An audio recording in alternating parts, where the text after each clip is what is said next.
చెప్తున్నాను నేను. ఒకప్పుడు టెక్స్టింగ్ అనేవాళ్ళు, ఇప్పుడు సెక్స్టింగ్ అంటున్నారు. యంగ్స్టర్స్ కి తెలుసు నేను నా భాష. పరిశుద్ధంగా ఉందా మీ చాటింగ్, మీ టెక్స్టింగ్?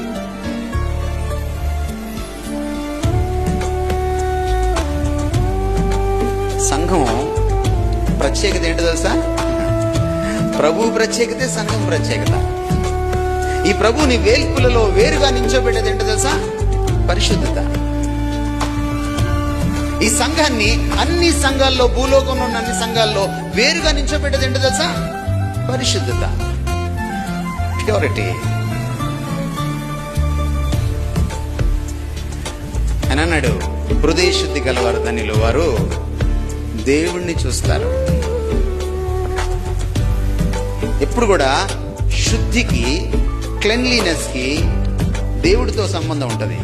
పరిశుద్ధతకు, పరిశుభ్రతకు దేవుడితో సంబంధం ఉంటుంది. అందుకని ఈ సామెత పుట్టింది ఇంగ్లీష్ లో, cleanliness is next to godliness.